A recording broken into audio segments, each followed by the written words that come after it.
Thanks for stopping in at the Down the Road Show podcast, brought to you by the Murdock Worldwide Entertainment on Chronicles of Comic Con YouTube channel and Down the Road Show YouTube channel and audio podcast wherever it's available.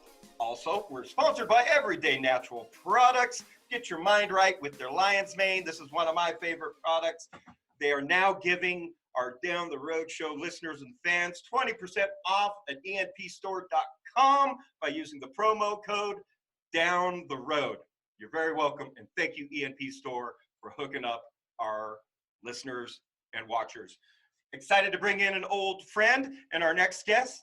How are you doing, Mr. Why does your name say Alice? That just threw me off. That's my wife. Mr.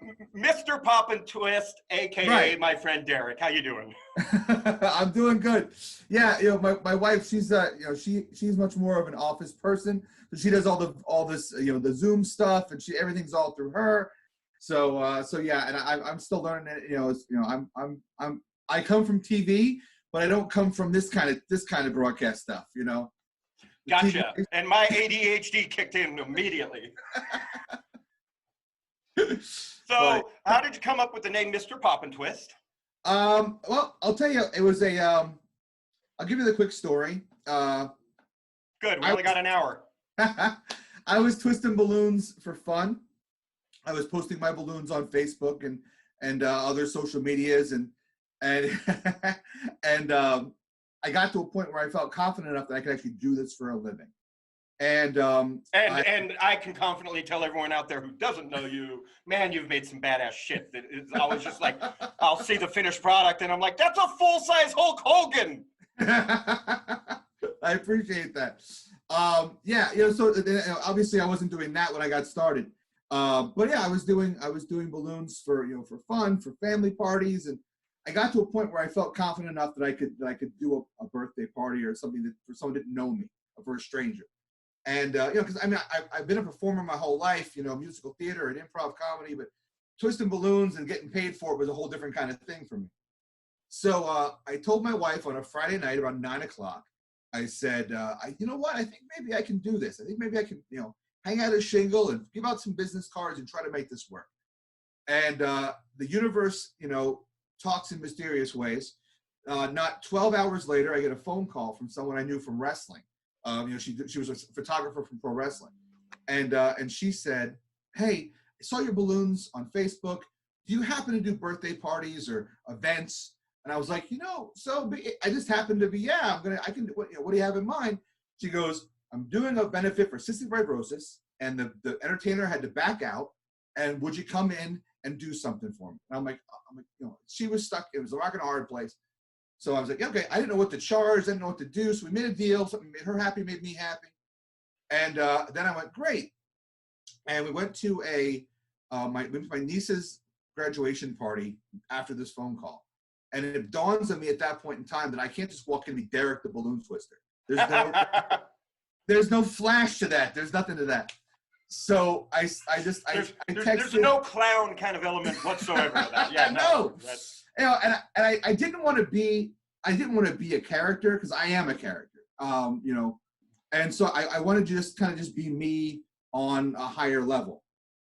So I texted my theater friends and my comic book friends and any creative people that I knew, sent this mass text out to 30-some people and said, guys, I have a gig in less than 24 hours. I don't want to be Derek the Balloon Twister. What can we do? And I got countless name opportunity, all kinds of things that came back. Like, I want to hear some of the ones you didn't use. No, there's all variations on a theme, and it was there was like, and a lot of them had a qualifier on it, Captain this, Professor that, and it was like, great, but that's giving me something that's putting a character on me at that point, and I want to have that. So someone said Mr. something or other, and someone else said Pop something, and someone said Twist, and I just kind of combined them together and said Mr. PoppinTwist. Yeah, exactly. And I said that's fun. I said because PoppinTwist, it's one word. I was inspired by Poppin' Fresh, because it's not spelled POPAND, it's POPPIN, so PoppinTwist. And I was like, that's fun, you know. It's street, it's slang, it's East Coast. Yeah, you know, yeah, East Side. But you know, I can walk in to a place, you know, and I can say, you know, I'm Mr. PoppinTwist, and that's how it happened. I became Mr. PoppinTwist that day. I did that gig, and then I immediately went on the internet and searched to see if anyone had the same name. No one did. I went on Facebook, make sure no one had the same name. When I realized they didn't, I grabbed the Facebook page so I could have, you know, and then I went, about 2 months later, I got the website, you know, so MrPoppinTwist.com. So like I made a point to try to make, you know, put my flag down as best I could, you know. Right. And what can they find at MrPoppinTwist.com? It's just a way to get a hold of me. It's not a huge website. I want to do more with it. It's right now it's just a catch-all. It's got a little background information on me. It's got a photo gallery of photos I've done, you know, of celebrities or with celebrities, or just the big builds I've made. It's got contact information for me. It's just a way people can get a hold of me and see what I can do. I mean, I'm much more interactive on my Facebook and my social media, but you got to have a web presence nowadays for sure. And it's just, you know, it's there. You know, I have it's branding. It's branding 101. It's exactly. Part of it. You got to have the name across all the social medias and the website. I do it with every single project that if it's a thought, and I got Twitter handles and Instagram names for stuff I will never do. So why don't you grab some balloons and start twisting while we're talking too? I happen to have balloons. What do you have in mind? I have nothing in mind. Okay. This is my creative outlet. Tomorrow I will be doing a podcast with Mr. Anthony Lee Wynn. Well, he'll be sharing lots of really great Stan Lee stories. And because I was trying to get him to do a live drawing to repeat what Tone did on a previous podcast. Tone did Wolverine. I watched that one. Yeah, that one was fun. Tone, yeah. And he's like, well, hey, I worked on a Wolverine comic too. I don't have to just draw Stripperella. And I'm like, fine. Then why don't you draw Wolverine getting a lap dance from Stripperella? So that's what we're doing tomorrow. That sounds like a lot of fun. So that'll be a fun podcast. But so yeah, you blow whatever up you want, because that's a kind of medium it already got my mind twisted. I don't even understand it. All right, I got an idea. I'm gonna play around with an idea. I was literally just inspired right now, so I'll see if I can make this work. Perfect. And so it's you're on the East Coast. Yes, I am. Where are you living these days? Because it's been a while since we've caught up. We originally met at which convention was it? New York Comic Con, or was it or was it Mike's Little Comic Con? No. We first met at New York Comic Con. We met. You may not remember it as much because it was that. I had a camera with me, so I was crazy busy that weekend, if I remember right. Yeah, and also you had Wes Huffer and Steve Scott with you. So, oh shit! My first New York weekend.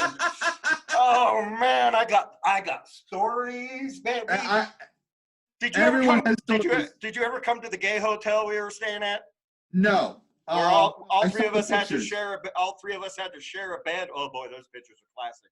I got roofied by a bartender in an all-black gay bar that we accidentally walked in, but we weren't going to not have a drink when we walked into the place. I mean, we just heard good music and went downstairs, and it was like, oh, went to find the bathroom, found the changing room.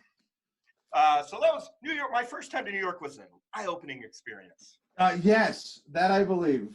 So how are you handling like quarantine and New York being the hubbub of COVID, and not to be all political, but like, you know, I got to get my Cuomo fix a couple times a week. I'm loving the man. I got to tell you, the guy's doing a good job. You can't deny that. Yeah, the lucky thing for me, I'm on Long Island, so you know. It is such a good thing that you actually put those headsets on, because that twisting would have overpowered everything. Well, see, all the good things happen for a reason. But yeah, I'm out in Long Island. I'm in Nassau County, so you know, we still have our own fair share of issues with it. Obviously, as the spread moved from the city into the Long Island area, you know, because not to be how rural and how far outside of the main metropolis city are you? I'm about if there's not a lot of traffic, about 45 minutes to an hour outside of Manhattan. Oh, okay. Yeah, So because way before I ever went to New York City, I was selling magazines door to door in rural New York. So, so for people don't understand that New York State has a lot more in it than just those New York City and those giant buildings. Oh yeah, no, I mean, it's green and lush and beautiful and a lot of them. Yeah, I mean, you figure most of your population of the entire state lives in Manhattan, Long Island, and you know the 5 boroughs of New York City and Long Island. You know, counting the Hamptons. You know, all the way. That's it. You know, I've been upstate. There's a lot of good stuff up there, but yeah, people don't realize it's not the same place. But yeah, so I mean, I when I'm not doing this, I have a part-time job. Well, it's a full-time job as far as I do teacher's aide work for a special needs school. So so I do that. Thanks. You know, so I do that. So when all this stuff started happening in the city and they closed the schools down,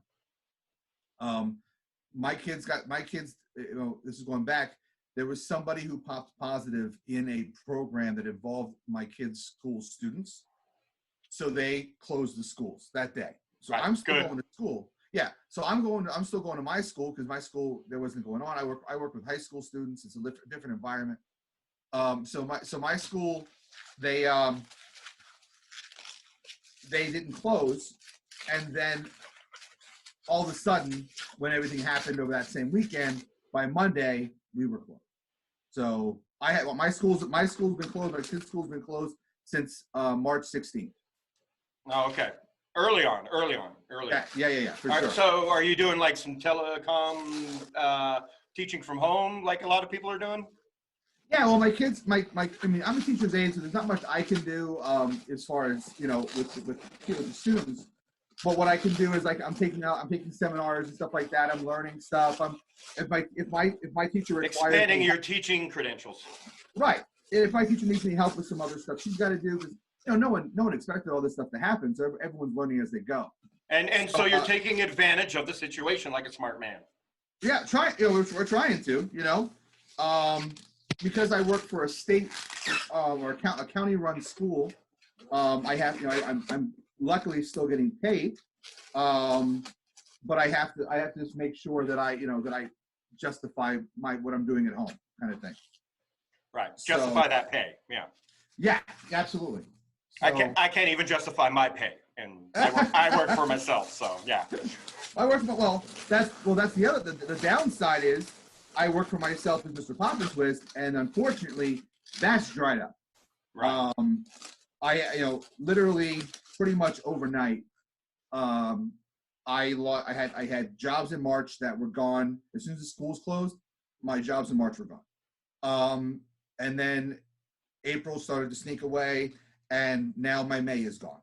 And now, even if we go up and running as a, if we start letting people come back in and start, going out and reducing the amount of the quarantine, I'm still not going to have work because people are not going to have parties anytime soon. No. So, unless you're in Georgia or you're the mayor of Las Vegas. Right. My friend, I was actually just talking to my friend's in Georgia, and he goes, look, my life's not going to change. He goes, I'm not going to leave my house. I'm not. I don't believe that we should reopen the state back up again. He goes, so I'm going to stay home. So I have to go to work. He works in television, so he's an essential employee. So he does a reduced shift and that kind of thing. So he's like, yeah. He goes, I'm not. He goes, when I'm not have to go to work, he goes, I'm staying home. I'm in no hurry to run into my house. He's not a believer in the opening up of the state right now. Right, and being here in New Mexico, we didn't get hit that hard. Like we're not a well-traveled state. So moving here last year seemed very fortuitous and fate for me with all of my health issues the last few years. Right, Not gonna lie. You're in a dry environment, like all the episodes of Bonanza used to say back then. The people that if you watch, I used to work for MTV Networks. So I sat and watched a lot of TV Land episodes for a long time. So I've seen pretty much every episode of Bonanza and Gunsmoke there is to see. And they pretty much use the same script in those. They did. Oh yeah, same. And they would. There was always an episode where a guy, an older guy, and a girl would be, little Joe would go meet this girl, and oh, she doesn't feel well because we used to live in the big city. We had to move out here because it's clean, and the big city was all polluted. We need that dry air to clean up our lung problems, and give me a couple. Right, exactly. And give me a couple more leeches.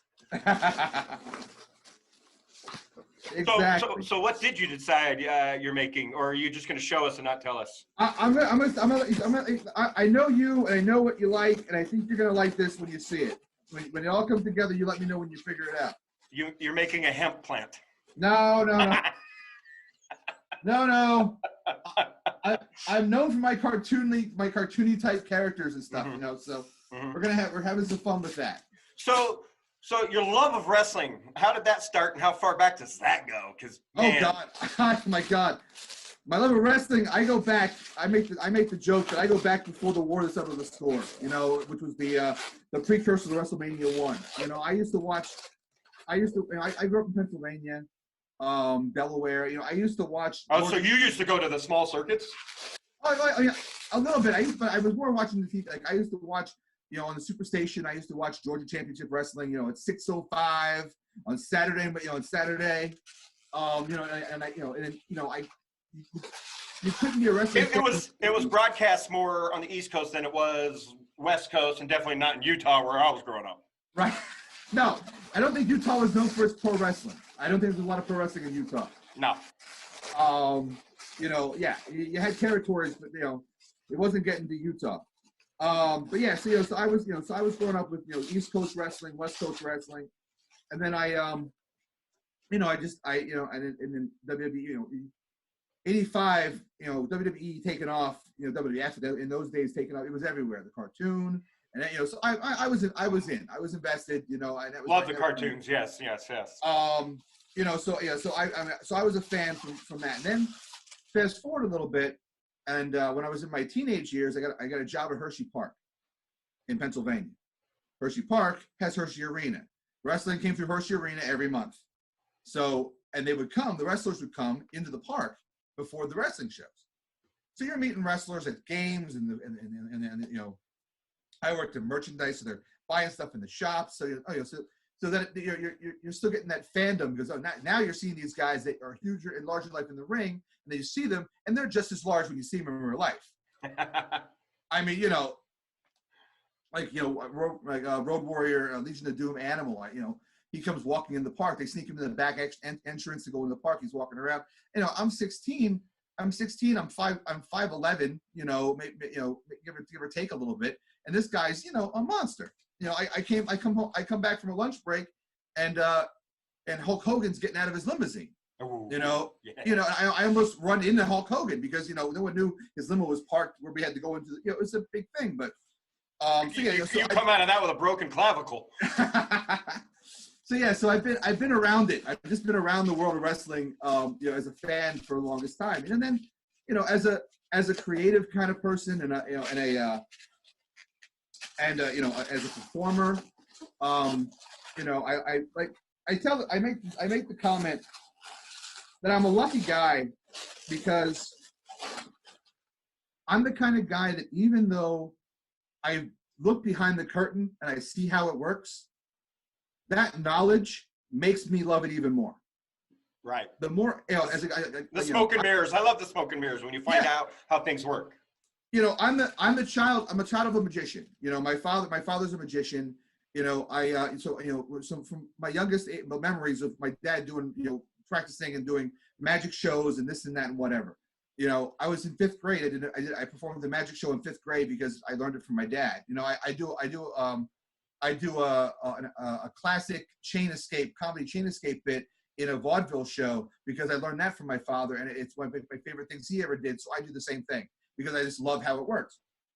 I love getting, I love an audience. I love just being in front of a bunch of people and having a good time.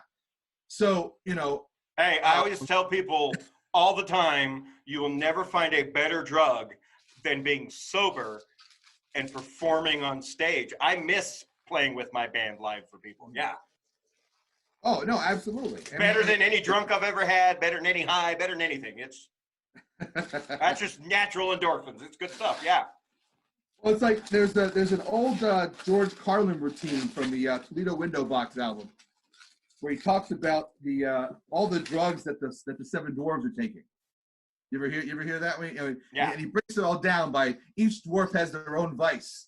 He's like Doc's the connection, and Sneezy, we know Sneezy's in the cocaine, and all these different things. And at one point he goes, Bashful doesn't do drugs. He goes, he's messed up enough all on his own. Bashful, he's the introverted cosplayer. Right. So that's kind of how I feel about myself. I messed up. I don't need the help. Well, and that's the thing is like a lot of actors, singers, performers, and creators in multiple ways are introverted and shy people, and that is how they get to express themselves the best way is finding some sort of creative outlet. Right. Oh, for sure. I mean, I'm in that category of like a George Carlin, like a Robert Williams. If I qualify myself in that way, I'm not putting myself on the same talent level. I'm not doing that, but I'm just saying as far as they were. So many people stopped watching as soon as you said Robin Williams. They were both introverted extroverts. When they were in front of an audience, they lit up and they went. He goes, but and they both will admit this. And if they weren't in front of an audience, they were very quiet, very sedate, and they were to themselves. And I'm kind of the same way. I don't care if the audience is one person. If there's a one person in the audience, I'm gonna go and I'm gonna go full bore and I'm gonna entertain them the best way I can. And that's true though, because you hear stories all the time about the set of Mork and Mindy on how quiet he was on set, but as soon as the cameras came on, right, Robin Williams was always on fire. Right. Oh, absolutely.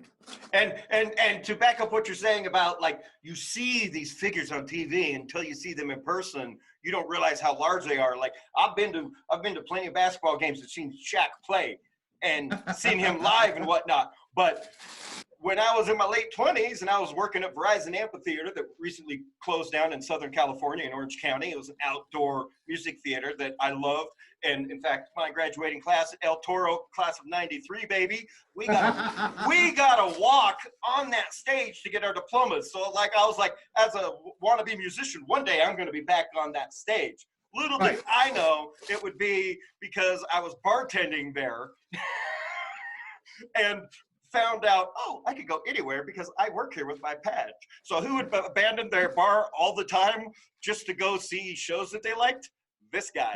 I would also like Bare Naked Ladies was one of my favorite shows. I watched the entire thing from the side of the stage and called in sick and just didn't even show up for my bar, and then just showed up there dressed to the nines and watched from the side of the stage the whole time because security already knew me. But my point being was there was an all-day festival I was working, and 311 was playing, and Shaq flies in a helicopter like big baller, and goes up and raps with them. So I'm like, all right, I'm gonna go check this out from the side of the stage. He gets done and he walks by me and he has his hand up to give everybody a high five, and I had jumped all 3.5 of my vertical leap. For, white boy can't jump. I am the epitome of white boy can't jump, just to reach his hand. And that's when I was just like, okay, like watching him on TV and watching him live at the Staples Center does not do this man justice on how enormous he is.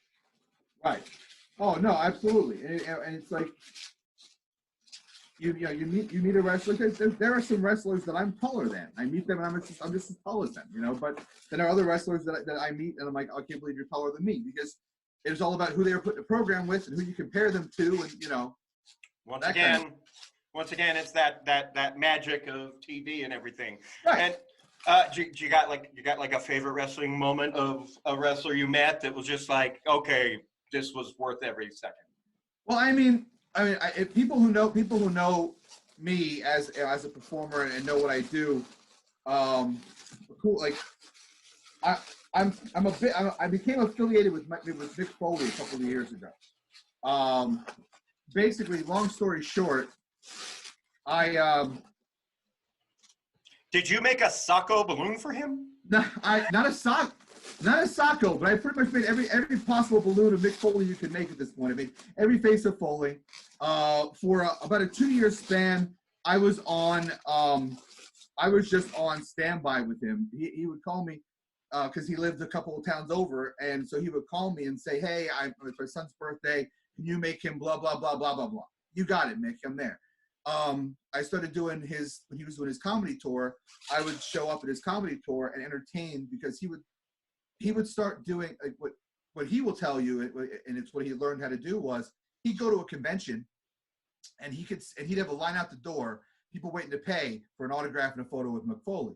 He goes, I talk about my comedy show. I go to my comedy show. I got 5 people in the audience.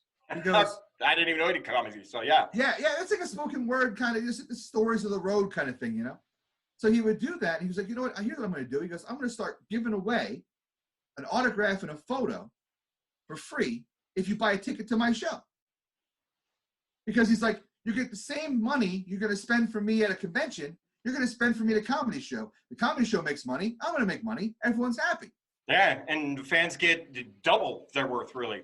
That's good promo and good marketing and good business sense. Bravo, Mick. Yeah. Yeah. So then the problem in that situation is then you got to entertain a line of 75 people who are waiting for you after the show to get after you gave him a comedy show. So he would use me when he came to Long Island to do the audience control, and I would just go up and down the line and make balloons for people. You know, it's a weird kind of thing. I got started doing It's not a weird kind of thing. I'm a 45-year-old man, and I'm like loving. I'm just glued to watching you make balloons. I still love balloons in all forms and fashion.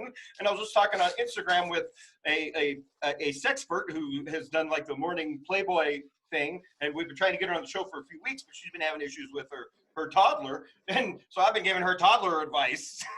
Coming for me, which is weird. But and my advice was like, look, I'm a 45-year-old man, and I still love blanket forts and love making them with my nephew. Make your kid a blanket fort. Right. Oh no, absolutely. I make the joke all the time. I'm the biggest 13-year-old you're ever going to meet. Right. I'm a giant man child with a fluffy beard. That's.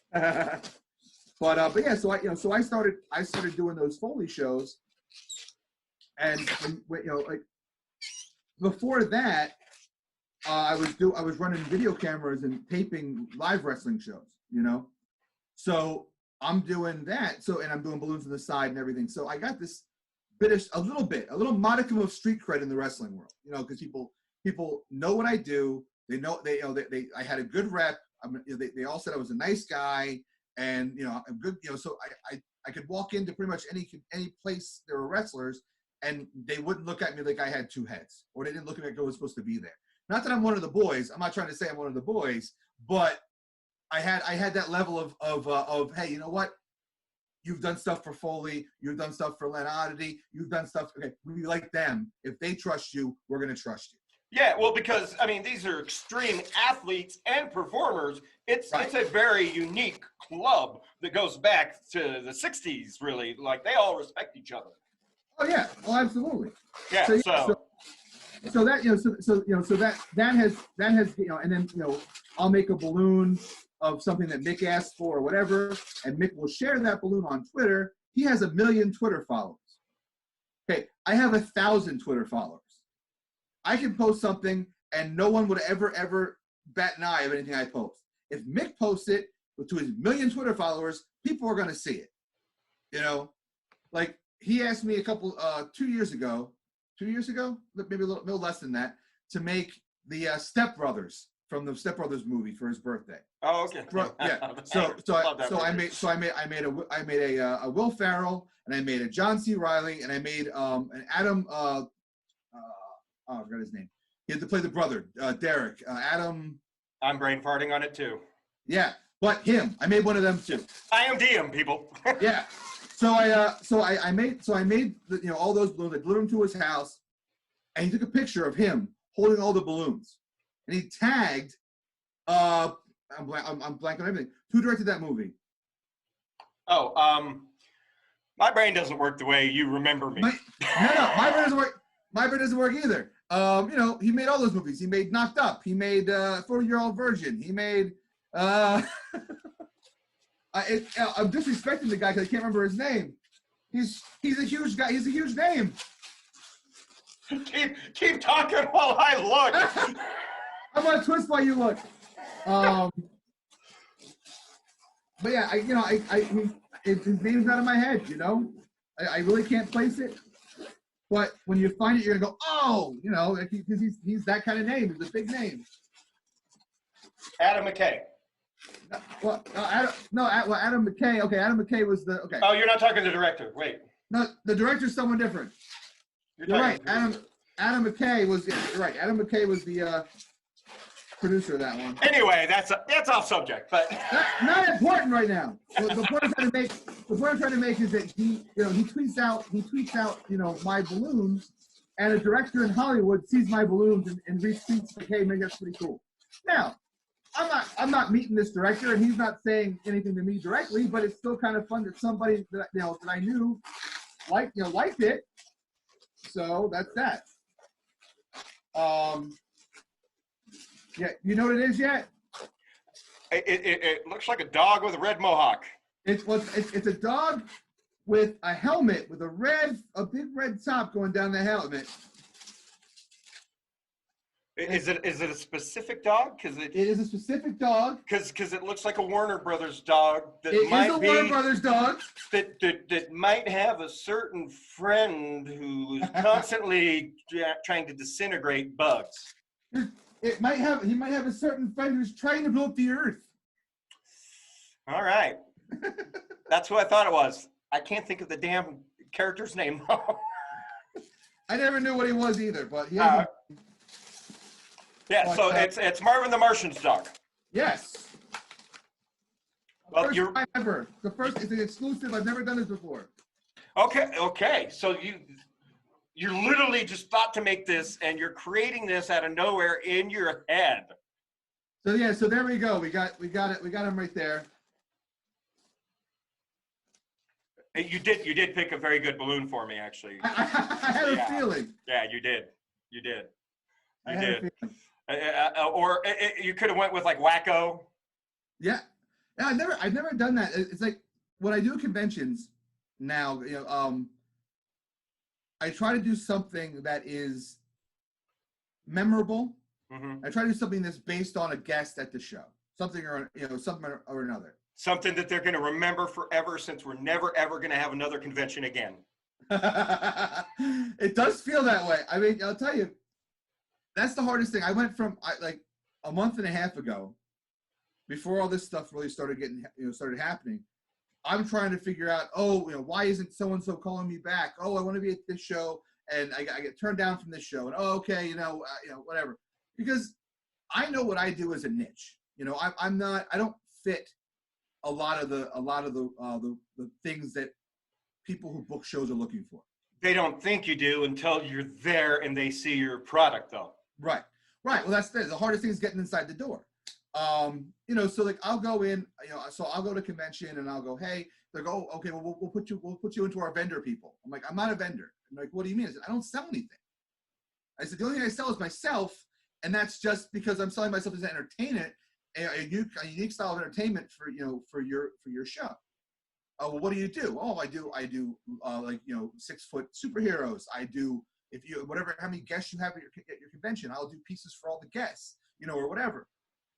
And either they like it or they don't like it, because it's the people who think outside the box. I go and do their shows. People who are stuck to you're either an artist, a vendor, or a celebrity. Well, I don't fit any one of those.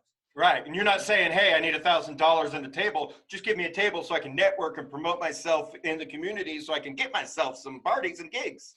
Exactly, or if I'm going to a convention out of state, I'm not, I have no reason to lie. I'm like, hey, look here's all my offerings. If you want the entire offerings, here's what it takes. You want less than that? Okay, we can negotiate, and bottom line, if a show wants to cover me to get there and puts me up for the weekend, as long as there's no money coming out of my pocket, it's a win for everybody. Right. But I can't tell you how much money I've wasted in the last 10 years at every convention. I've never broken even at a con. I probably haven't 100% broken even at a con. I'll tell you that. Because balloons still cost money, and as far as that's concerned, whatever. But like I've started I've done I did the big pieces. Like I did You know, I've had like conventions have given me a lot of great moments, both with with wrestlers or with people. Like I have a great photo where I made a full-size Chewbacca and Peter Mayhew posed with it. You know, and it's like that's a once in a lifetime, right? Oh yeah, for sure. It's a once in a lifetime thing. I'm not going to have it. We miss you, Peter. We love you, Mayhew family.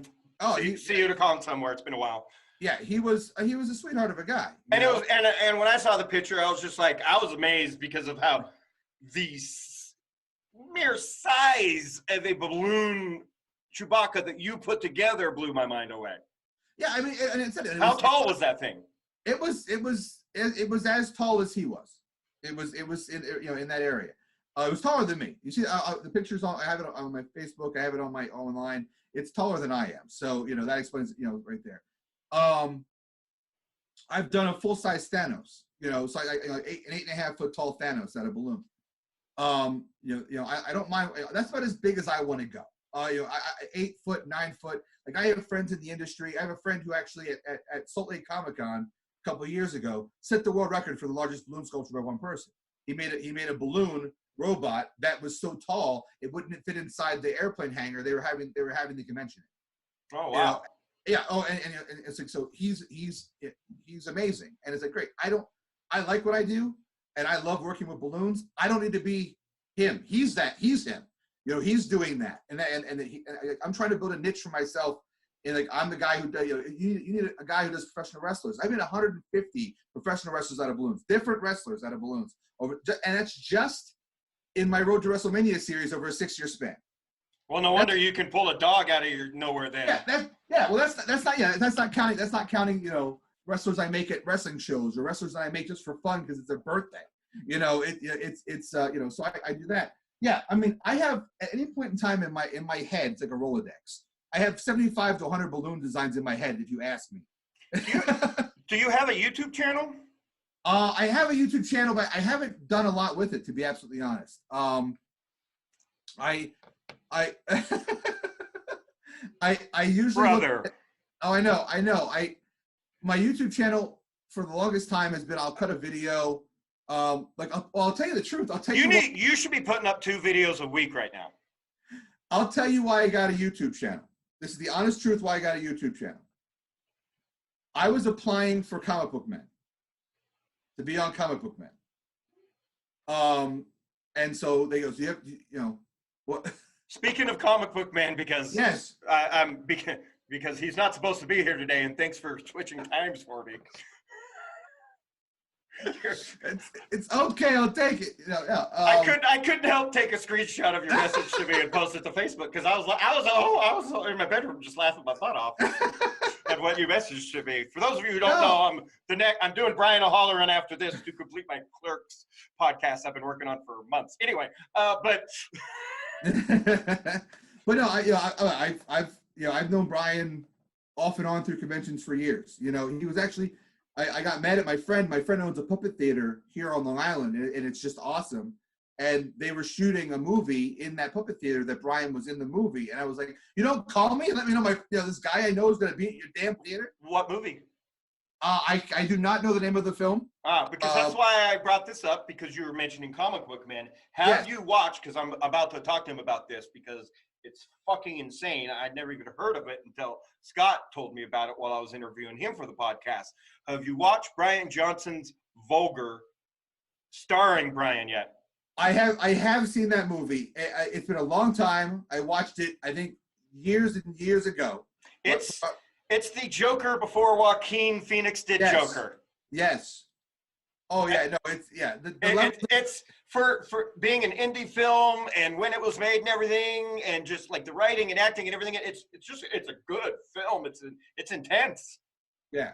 Yeah. Oh yeah, no, and it goes to some real dark places. That's Brian Johnson. But yeah, I was years ago. Mm-hmm. I was at Eternal Con. This is a big convention here on Long Island. And they actually had the production company and I had known Ming through conventions a little bit. I met him here, I met him there. We had friends in common, that kind of thing. So I'm talking to Ming, and he's there next to the the casting booth for Comic Book Men.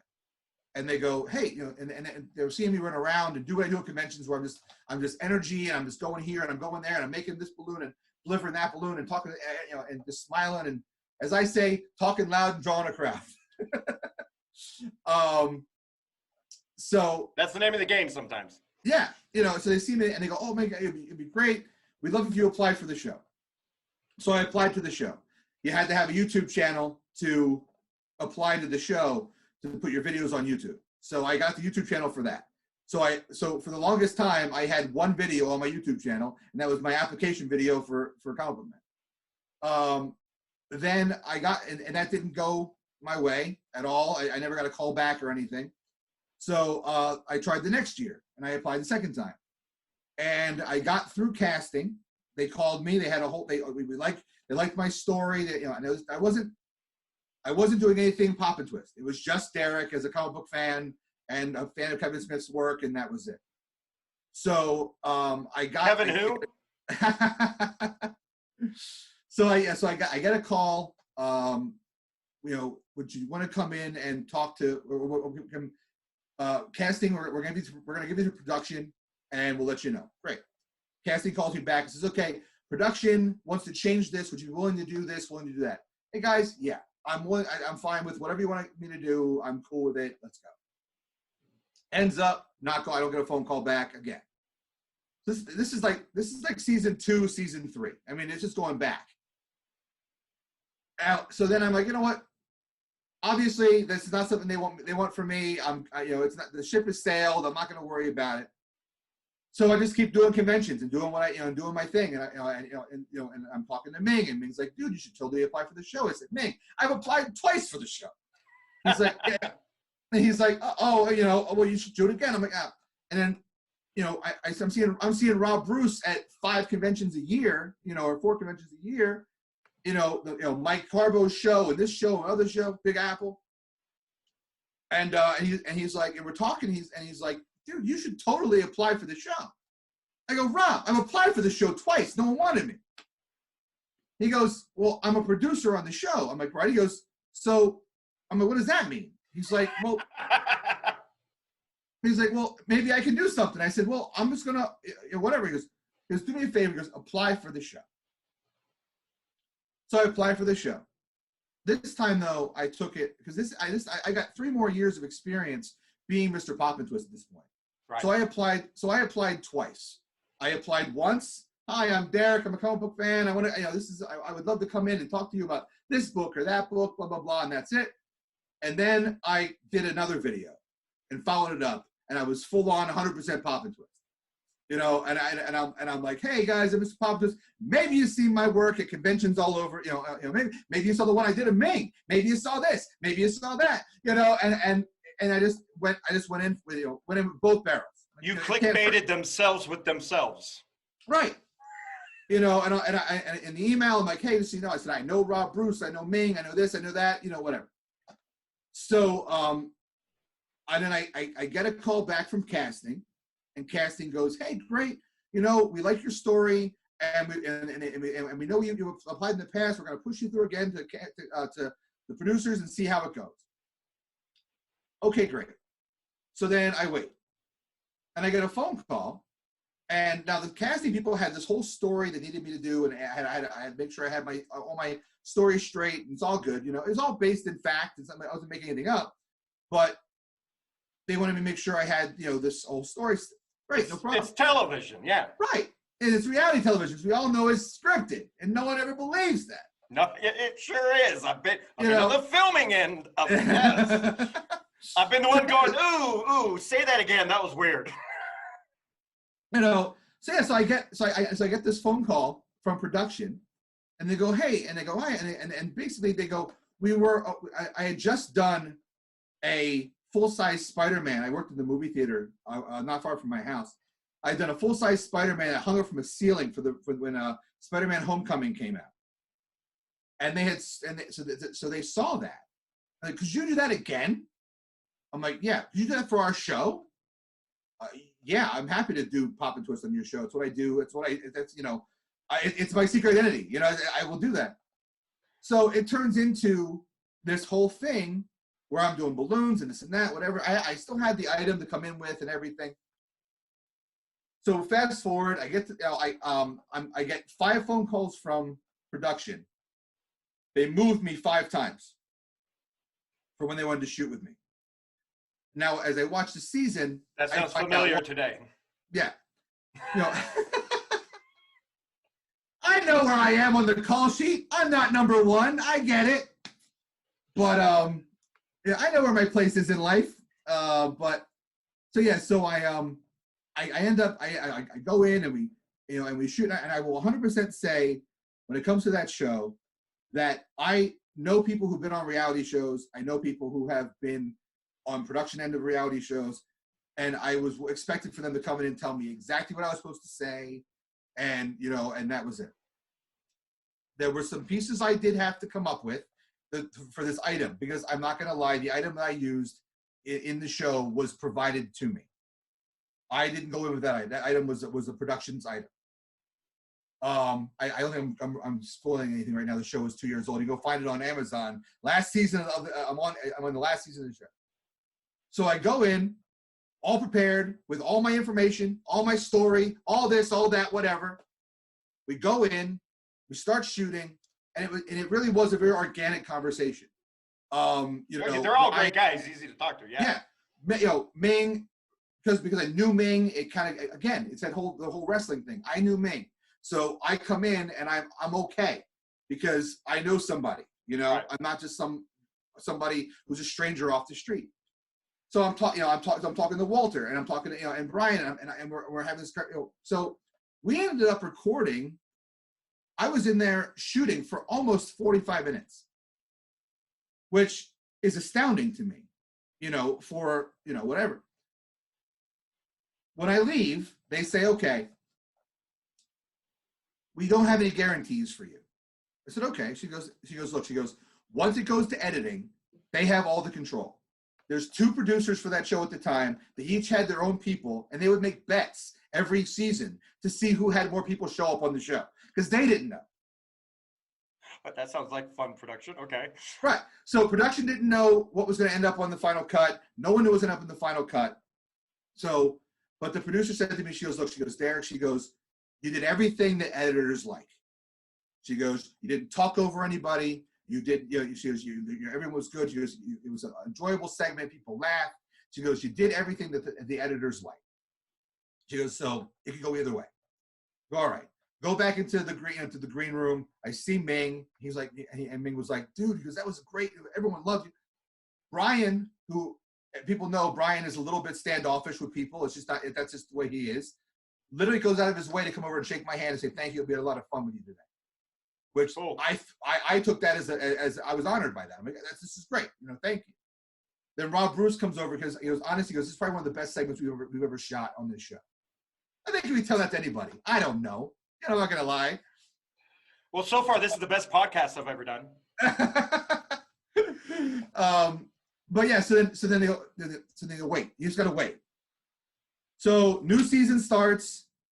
And I'm watching, and the whole first half of the season goes, and I'm not there. And I'm like, oh, you know what? Hey, it was a fun experience. I'm happy, And then I'm watching one night that they happened to push the whole night back because it aired after Walking Dead. Right. Yeah. So it was supposed to air at midnight. And they changed the airing times all the time because of Walking Dead and Talking Dead and all that. Right. Yeah. So this one night, it gets pushed back to like 1:15 in the morning. And I'm like, you know what? I wasn't sleeping. I'll just watch it anyway. I recorded every episode, but because it got pushed so far back for my DVR be messed up. So I'm like, I'll just watch it, And I'm watching, and it goes to the commercial bump right before the commercial break. And it's Brian Johnson saying, can you make a little Ming? And I'm like, wait, I was in the room when he said that. I heard that. Wait. And it cuts to me, and I'm like, holy crap. Now, I had that Mike Wazowski moment from Monsters, Inc. I'm on TV. But I know that moment. I remember mine clearly, yeah. Yeah. So I'm like, it's 1:45 or 1:30, 1:40 in the morning. I'm freaking out, but I can't call anyone. I can't tell anyone. It's god awful in the middle of the night. You woke your wife up. Well, I woke her up after it was all said and done. But I recorded because the DVR wasn't. I set the DVR, I recorded the segment, and I was like, "This is great, this is awesome." I thought that was going to be my calling card to the Comic Con. Like I was on Comic Book Man. It's going to be my golden ticket to any Comic Con I want to go into. People are going to want, "Hey, you were on Comic Book Man. Come on into our." Yeah. Yeah. That's not always how it works. Yeah, no, I get it. And you got to get out there and work, and you got to get out there and promote yourself, but you're not out there doing that right now. And con season has been canceled. So what are you and your family doing for your mental health to stay sane during this quarantine? Well, I mean, my wife's working from home, which is, I'm happy about that. She, so her day, she's got this meeting, that meeting, phone calls and conferences and stuff. I'm helping the kids do their schoolwork, and I'm doing my. So they're still alive. You haven't killed them yet. No. They'll keep me alive. It's good. They do their schoolwork, and I help them in their schoolwork a little bit and that kind of thing. And then I started doing this live show on Facebook, which you should be doing live on your YouTube channel instead. I tried to go live on YouTube twice, and it kicked me out twice. And it flagged me for some sort of copyright violation I wasn't making because there was no music playing and I wasn't selling anything. That's weird. Were you using your computer or your phone? I was using my computer. Try it on your phone next time. Okay. The app, it's easier to go live using the phone app than it is the computer. I have found that out. Okay. All right. So yeah, so I had a whole plan to go live on all these different things. And I run my phone. I have my cell phone and my son's cell phone on two speaker stands side by side, and I run my Facebook on mine and Instagram on his, and we go live. We start at the same time. We simulcast. We're simulcasting on two things at the same time. Have you heard of Restream? No, what is that? Restream. You just send it to Restream, and it sends it to Facebook, Twitter, Instagram, and all of them for you, including some stuff I've never even heard of. So. All right. I'll have to look at that. Yeah, that's what I'm looking into, possibly switching things up. Well, not for this, but I got hit up to help produce another podcast. So we'll see what happens. Oh, okay. Well, So, yeah. But yeah, and I have been enjoying I've been sharing your live PoppinTwist to my Facebook. So I appreciate that. Hopefully get you some more views. And so everybody out there, go follow him on Facebook and his social media and his YouTube, so you can see more videos and check him out live. And that way, once the conventions start back up, hopefully in the fall, or middle summer, late summer, so we can get a couple months of con season in before the virus comes back in fall with round 2 of however it freaking mutates. Anyway. No, it's the scary thing about it is, and you know this as well as I do because you've done so many conventions, is you get sick after a convention anyway. Con crud. You can't avoid it. It's called con crud. Us nerds have a name for it. Yeah. So if you're getting con crud anyway, and that's in a situation where you don't have a pandemic, you're guaranteed to have it. So it only makes sense. You got to pull back and not do it. It's sad and it's legend. It's monumental that San Diego Comic Con is canceled for the first time ever. Yeah, and I have hundreds and hundreds of friends right now that are not making money because that's their entire livelihood is different conventions around the country. Right. Yeah. Right. So so that's that. It makes sense that they're not putting everybody in that environment. You can't. It makes sense that you're not putting everyone into a full baseball field or a football stadium. I get why WrestleMania went without people, which was so hard to watch. It was a little. I didn't watch the whole show. It was awkward. I watched 10 minutes and was like, done. Yeah. I've watched independent wrestling shows with 5 people in the audience, so that's no big deal to me. I get that, but and I'm not a loyal viewer. Right. I literally tuned in to be like, I got to see what this is like without an audience. Right, but you need that crowd. It's like I made the It's like watching my own podcast. There's no audience. There's 3 people out there watching this. I watch my own stuff all the time. I am that much of a narcissist. I will. It doesn't matter. I have show like I have people who I know from theater, and they go, I never watch my own shows. I'm like, I watch my own shows all the time. And they're like, why? I said, why are you doing it if you don't like to watch yourself doing it? And I'm like, well, what do you know? I watch my own stuff so that way I can get the hits on YouTube to get paid. So, all right, so let's get to my favorite part of any podcast. My favorite 3 questions to kind of wrap this up. Who's your favorite superhero or just hero? My favorite, it's Colossus. It's really Colossus. Yeah. Why? I always loved. Well, I'll sum it up with this. I loved Colossus because he had the heart of an artist, but he was super strong, and you didn't mess with him. You know, he didn't go out to fight first, but if a fight happened, he was going to end that fight. Busy reading poetry. Right. But I was actually telling John Broglia about this at a show about 2 years ago. John Broglia is an artist. He works with Billy Tucci. He's a really talented guy. Check out his stuff. He does an old school kind of 40s pulp vibe. Really good stuff. And I was talking to him and J.C. Vaughn, and they were talking about, and I said the moment that I became a Colossus fan for life was during the Morlock Massacre, during the X-Men run, when Marvel did the Morlock Massacre, when the Mr. Sinister sent all the people in to destroy all the Morlocks under the city of New York City. There's this one scene where they're trying to get these Morlock refugees out, and Harpoon and Scalp Hunter and Riptide all show up, and they're just tearing everybody apart.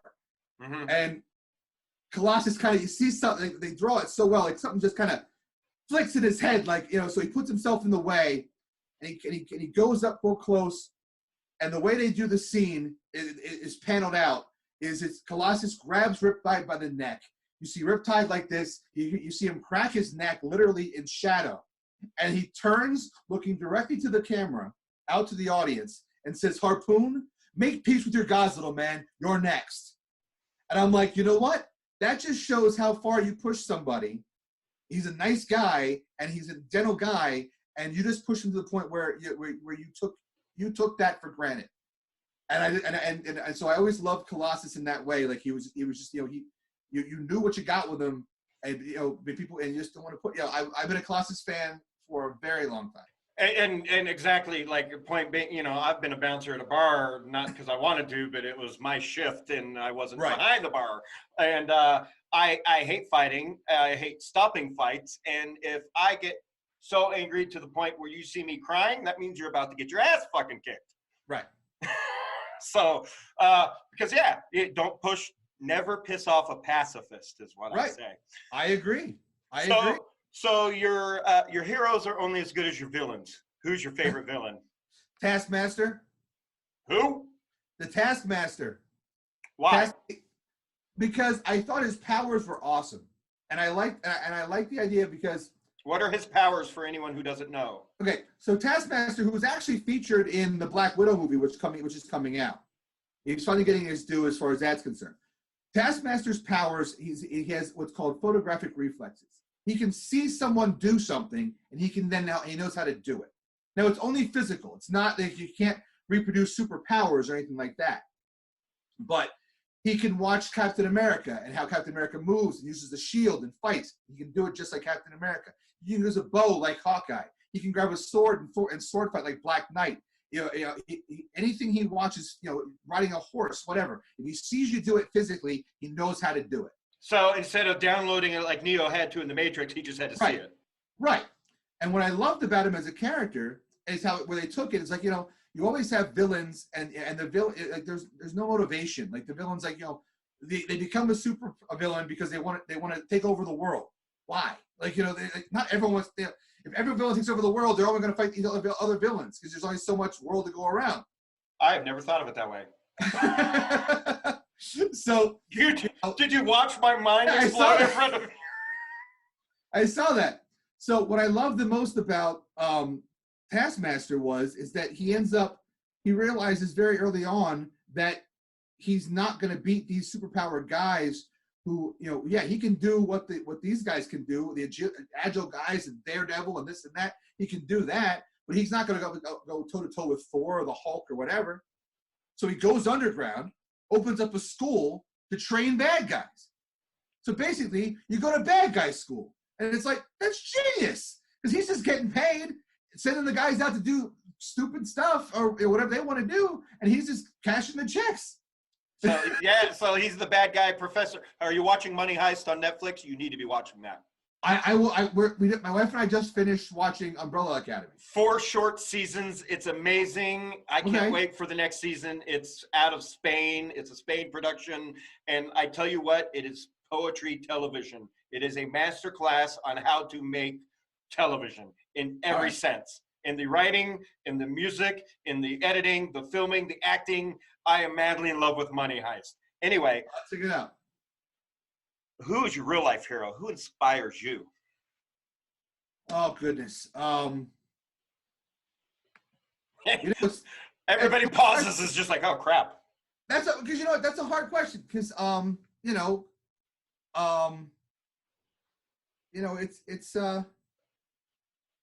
it's going to sound cheesy. Mine's my mom. My wife inspires me. Because I'm not the easiest person to deal with. I know that. As we discussed, I'm a 13-year-old in a 45-year-old body. I'm a performer. I'm an artist. I'm an entertainer. It's not an easy life to which comes with its own insecurities. Exactly. It's not it's not to be an but on top of that, my wife, she has her own things she has to deal with, and she deals with her own like I'm the extrovert and she's the introvert, but she has her own things she deals with with insecurities and depression and things of that nature, and and she knows what she's got to do, and she gets up every morning and she tries to go and she tries to do it. I try to take from that, that inspires me, or I feel good. A couple of years ago, she was doing a thing on Facebook where she was like writing, I guess it would be a blog is the best way I can explain it. She would write like a paragraph, and people were every day or a reflection of this or that, or if a picture would speak to her in some way. She was mini journalizing on Facebook. Yeah. And I used to do that every day. Yeah. She was doing it every day, and people were like looking forward to her next day and doing it. And I was like, I was really proud of her. And I'm like, she's putting herself out there in a way she wasn't never put herself out there before. And she's like, I don't understand why people want to read this. I'm like, it doesn't matter if you understand why they want to read it. They want to read it. So just keep doing what you're doing. Don't worry about what the people are asking for. Just do what works for you. Exactly, because you never know who you're going to inspire by just being yourself, even. Right. Yeah, and that's a good life lesson, because like I've had people come up to me in bars that I haven't seen for a few years and being like, when you posted this, and they quote me exactly from like 2 years ago, and I'm like, I don't even remember posting that. How drunk was I? They're like, you literally saved my life. So like you never know. You never know. And that's why being honest and open and, sharing a piece of yourself out there, like your wife is doing, is inspiring. So that's beautiful. I'm glad you shared that. Well, thank you. So everybody go follow Mr. PoppinTwist on all of his social media. Hit him up for an East Coast party once you start getting the kids together. And more importantly, just go like and share his stuff, because he's just a stand-up great human being that I love. Thank you, sir. I love you too. All right. Well, hopefully con season will be back eventually. And hopefully the coronavirus goes away quickly so I can actually see my doctor so they can figure out what's wrong with me. So that way, once conventions come back, I can physically go to them again. Yes. Well, we got to figure out what's wrong with you. But I don't know if there's enough doctors for that, Casey. Well, yeah, I don't know. They've been trying to figure that out since I was a wee little lad. I know for sure. But brother, this has been an absolute pleasure. Thanks for entertaining everyone out there in the Murdock Worldwide Entertainment. And I can't wait to see you somewhere down the road. Good to see you. Wait, the first time, where I did you met meet? Vernon. Where did you meet him the first time? No, tell me, because you know how much I love me some Vernon.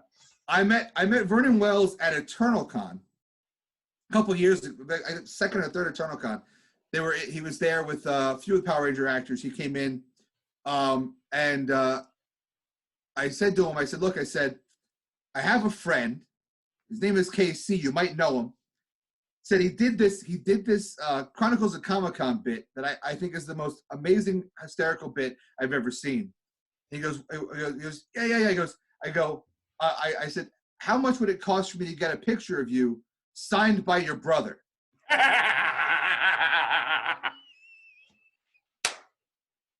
And he laughed, and he goes, oh, I'm not going to do that. I said, no, I said, it's okay. I said, the reason why I laugh so much at that bit is because it reminds me of my favorite Simpsons bit. When Milhouse has to go to the bathroom at the comic book store. And it's a one-off little bit. And he goes, and comic book guy goes, well, he goes, the bathroom is for customers only.